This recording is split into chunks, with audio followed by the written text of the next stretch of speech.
welcome. Okay, let's see here.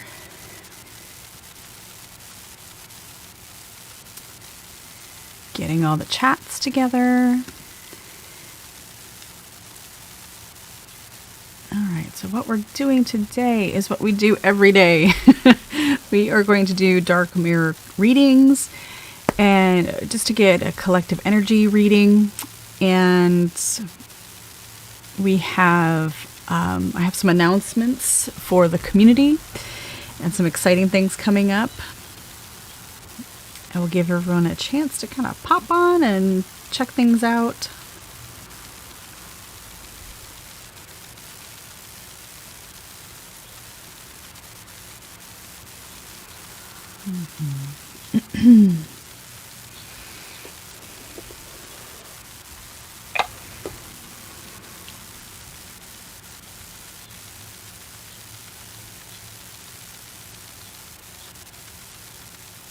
Happy Tuesday. Okay.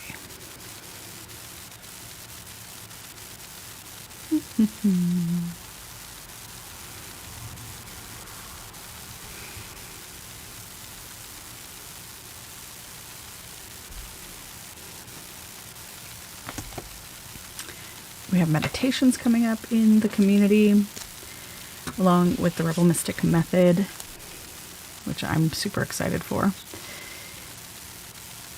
And I am across different platforms, so feel free to type in your questions or comments.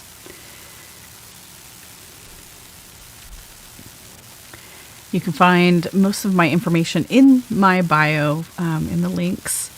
There's, I do a lot of stuff, so there's tons to figure out and tons to check out. But please feel free to check out the links in my bio.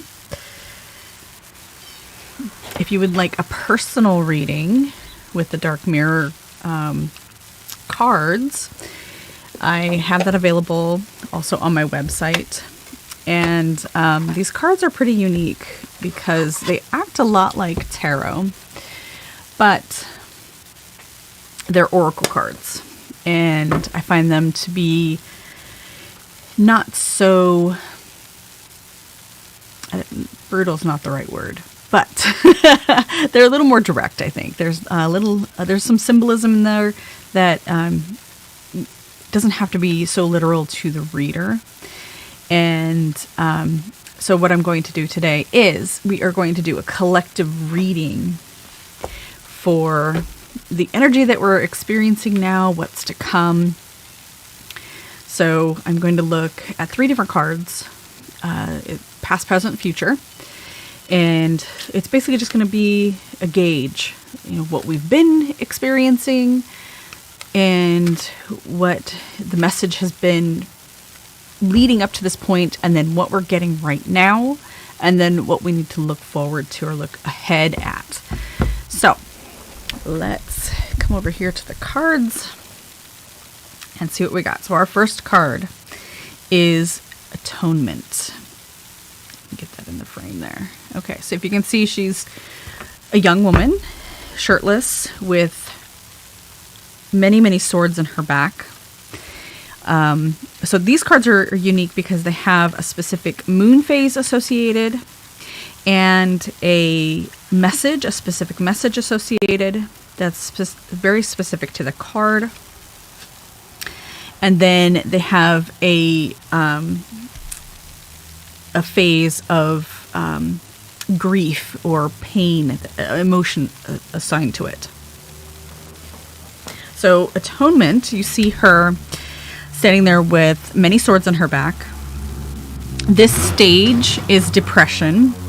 And I apologize for any background noise. I have my big doors open because it's a beautiful day out and I want to enjoy it. So hopefully it's not too noisy. Again, so Atonement. Her moon phase is the waning gibbous. So this is the waning moon. This is a time for, going within and kind of shedding, but it's also a stage of depression. So this resembles our stage of kind of wallowing in it. We're kind of, not really ready to act. We're not ready to get ourselves together. So this has been kind of the energy that we've experienced up till now. It is this kind of depressive, maybe angst. The message that goes along with this card is accepting the full burden of responsibility, the fair as well as the unfair, with no discount. So that's the message of this card, very specifically. So you look at it, she has a bunch of swords in her back. So that's indicative of being stabbed in the back, correct? And I'm just looking to see if there's any questions or any comments. And, she's kind of just bearing it. She's just taking it. And she's taking it with a little bit of grace, if you notice. And this card tells us to accept the responsibilities we have taken on. Accept our role that we play in our own misery. Don't negotiate it. Don't try to ignore it or deceive your way out of it. This is about atoning. It's about becoming conscious of how we play into our own misery and the way we sabotage ourselves. And that's been the energy up until now, collectively. So if you really feel this, I know I'm feeling this, because a lot of us in our current political, social, ecological climate, a lot of us have kind of brushed the reality of it under the rug. We haven't fully taken responsibility for the role we play in the development, if you want to call it that, development of our current political, social, you name it, the situation we're in as a collective. And the reason I work with these cards is because they speak directly to the collective shadow, our personal shadows as well. And that's what we're addressing right now, the collective shadow. So our collective shadow has been to place blame.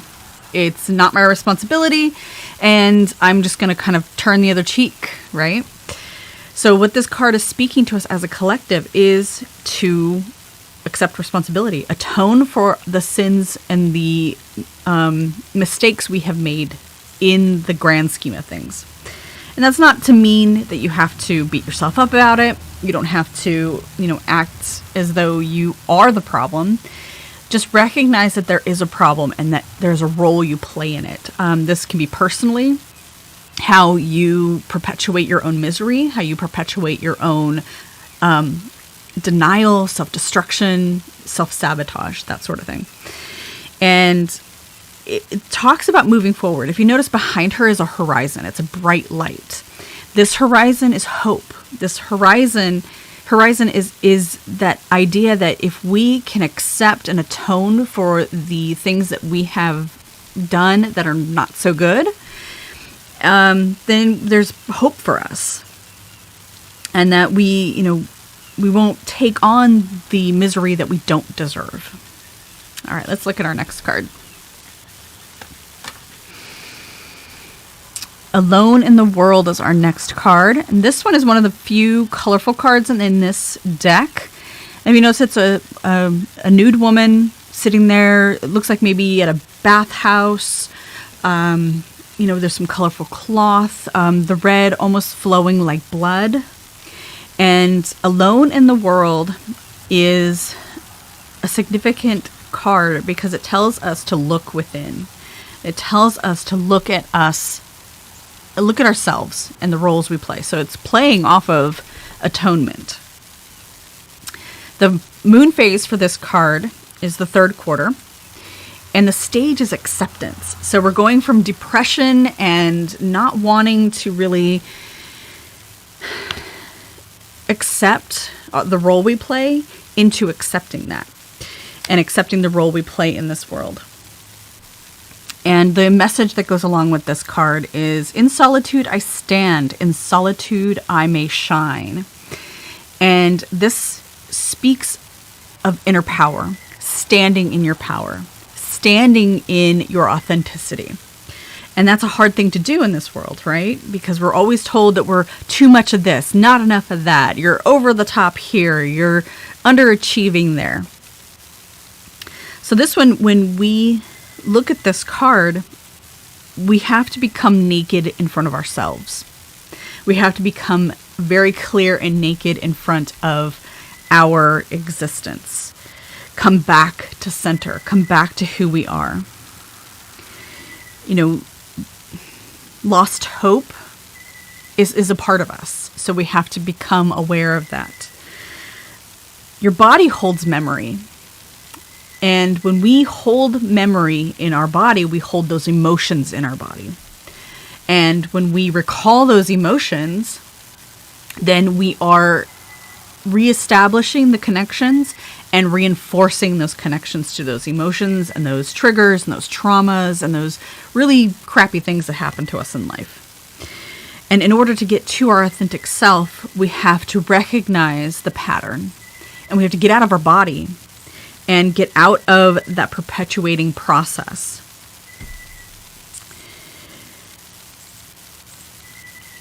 This is about feeling blessed and feeling like we're enough, knowing we are enough, knowing we are exactly where we need to be, doing what we need to do.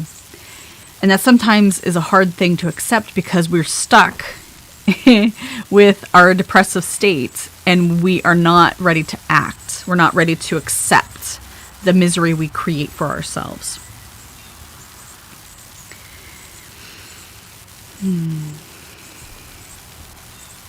This card speaks a lot about transition. So we're transitioning out of depression into acceptance, into action. If you have any questions about the cards, let me know. I am checking the chat across the stream. And yeah, if you have any questions or need any clarification for this group, or collective shadow reading is really what it is. I'm addressing the collective shadows. And if you're unfamiliar with shadow work, I have a crowd of blue jays coming. If you are unfamiliar with shadow work, I have a free course. You can check the link in my bio where I go over the basics and it gives you a good outline of what shadow work is. And I have other programs in place that if you want to take it deeper, you're welcome to join me in the Rebel Mystic community to do that. Well, thank you very much. All right, our third and final card is Looking to the Future. So this one is I Won't Cry for You. And if you look at her, she's crying blood. She's holding a jewel that looks like a drop of blood. It's beautiful. And she's very focused in her gaze. So I Won't Cry for You. This moon phase is third quarter. The stage is also acceptance. So we're moving out of that collective depressive state into acceptance, So these two are action cards activated. So presently and moving forward, it's an active card. We're activating our power. We're activating our authenticity. And the message that goes along with this card is sometimes when it's over, closure must be created, not just found. So this one, I love this one for moving forward because this one tells us that we cannot sit around and wait. We have to take action. We have to become the solution.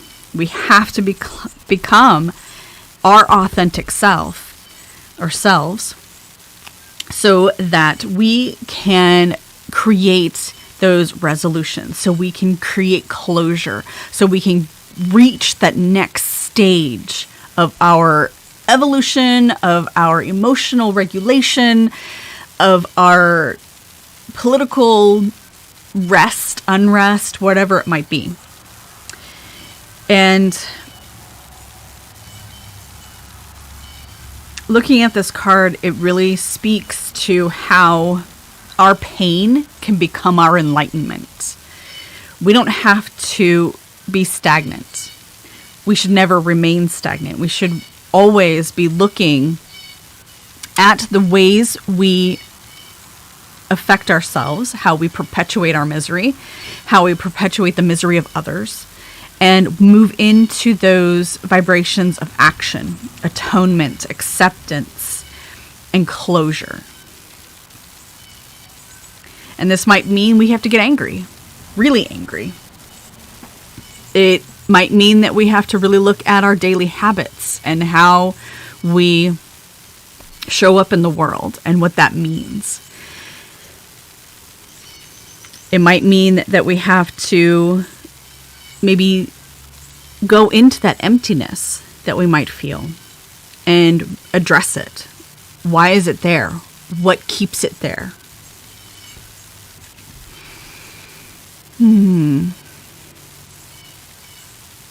Yeah. And closure really comes to us when we stop crying and stop saying, oh, woe is me, and we start doing, we start acting. Even if it's just one small step. You do one thing for 5 minutes that creates a better tomorrow, a better experience, a better outcome in the long run. If the woe is financial, then we take one small step to create more financial balance and independence. If it means that we have to dissolve a relationship, then we take the steps to dissolve that relationship or limit our interaction with the individual that is in that relationship with us. All right, I am checking everything. And again, if you would like a personal reading, this is a collective shadow reading. So if there's a personal reading you would like, I have links in my bio where you can schedule your reading. I do 15 and 25-minute readings, 3 and 5 cards. I also offer Dark Mirror coaching, which is specifically shadow work coaching, where we go deep into the shadow and work one-on-one to resolve shadows and to come to a better understanding of self and authenticity. You can also join me in the Rebel Mystic community. This is where I offer courses and rituals. We actually have our Mabon ritual this Thursday, and we're focused on kitchen witchery in this ritual. So yeah, there's some heavy stuff to think about for the collective shadow and moving forward. I try to do these readings once or twice a week. So if you want to check in with me, Thursday is usually a good day. I try to get on, and then Tuesdays. And just give a collective, give you a gauge of what's going on in the world. Because we all have so much going on, right? And I usually pop on for, 20, 30 minutes. One of the things I do want to show you that, all right, have fun at the concert. Which concert are you going to go see? Yeah, I still see Erin. Yeah. We actually live not too far from each other. So yeah, I see her. Her and Stacy. I talk to them almost every day. So here's something that I want to give everybody a preview of. This is the Rebel Mystic Method. And this is coming up in October. It is going to be a live event where I take you through this entire workbook. This workbook is almost 200 pages long, or 125 pages. Yes, I love it. I actually have a goldenrod that is in bloom right here by my car. And I pass it every time I go to my car. So I have to I cup it in my hand. I have to talk to it. I know some people think it's nuts. I talk to my plants. No, that's my work. I talk to the plants. And then I have a bunch in the backyard that's really nice. We have dog bane too, which is nice. My daughter likes to use that one for making rope and stuff. So yeah, this is a good season. We have a lot of good stuff out there. Yes, it is. I love talking to my plants. Okay, so the Rebel Mystic Method, this is happening October 12th, a live event. It will be available for download after the event if you can't make it. But this is the entire method that I use for shadow work, for connecting with my spirit team, for doing the work that I do every single day. And I put it together, and now I'm sharing it with everyone. And so we do calibrating our energy, our compass. We master our energy. We do shadow work. We, create magical alliances, spirit alliances, and then the actual method, which helps align us with our purpose and our authenticity, which kind of pulls everything together. And I have meditations included in with this. I have visualizations. And if you're interested, go ahead and check the links in my bio. I have all the information there, and you can sign up early for it if you'd like. And I'm super excited about this. I can't wait. I have a couple of people already in the program, and they are raving about it. And I'm so excited because this is what works for me. This is how I manifested my businesses. This is how I manifested relationships. This is how I manifested, my car, everything in my life that I never thought I would have because of how I grew up. Thank you. I have now in my life, and this is how I did it. So it's the 20 years of putting it all together. Okay. Well, I have to get going. I have orders to fill. The tea house is bumping. And if you are interested in any of this, please check the links in my bio. Again, I will be back either on Thursday or next Tuesday to do another collective reading for the Dark Mirror cards.